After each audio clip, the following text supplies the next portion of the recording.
एक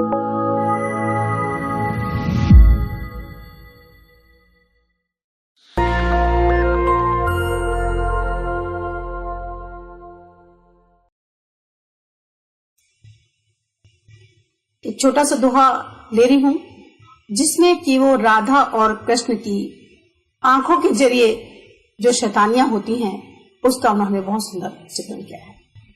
क्या करती हैं राधिका? कृष्ण की मुरली को छुपा देती है। बतरस लालच लाल की मुरली धरी लुकाए, सोह करे भौहन हंसे देन कहे मिट जाए। तो आप देखिए पूरा चित्रण कि बतरस लालच लाल की, बातों के लालच से कि कृष्ण मुझसे बात करें। क्या चाहते हैं प्रेमी प्रेमिका? नायक नायिका क्या चाहते हैं? बातचीत करना।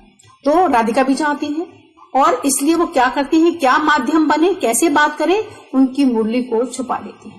तो बतरस लालच लाल की, बतरस बातें करने के लिए वो उनकी चाहत होती है, इसलिए वो क्या करती हैं, लाल की मुरली धरी लुकाए, लुकाए मुझ छुपाकर, वो उनकी बांसुरी को छुपाकर रख देती है। और कृष्ण तो बांसुरी के बहुत ही चाहने वाले थे, हर समय बांसुरी को साथ रखते हैं।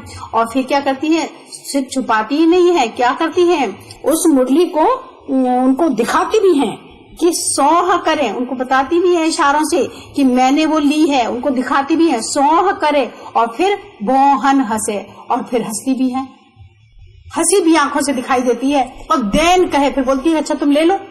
और फिर जब वो देने की बात करते हैं कि अच्छा दे दो, तो क्या करती है, देन कहे नट जाए, और फिर वो मुकर जाती है कि नहीं मेरे पास तो है ही नहीं।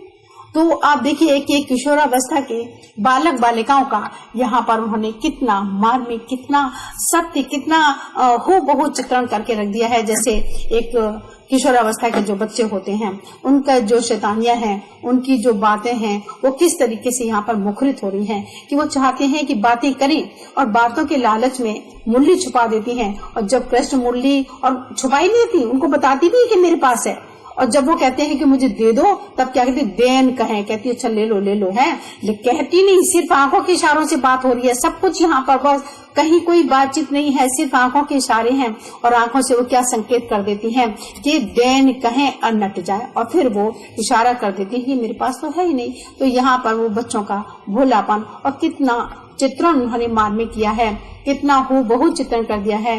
किशोरावस्था की जो सौंदर्यमयी चित्रण है, जो अभिव्यक्ति है, उसको यहाँ पर बिहारी जी ने बहुत ही सुंदर तरीके से व्यक्त किया है। एक भक्ति भाव, वो हर एक चीज पर नजर रखे हुए हैं कि कौन किससे क्या चाह रहा है, कि पूरे भरे। और कहते हैं कि सब लोगों से आंखें चुराकर उनसे बात कर लेते हैं, बात भी करना चाहते हैं, और चाह कर भी नकार जाते हैं, नट जाते हैं, नकार जाते हैं। और उन्होंने इस दोहे में बहुत ही मार्मिक चित्रण किया।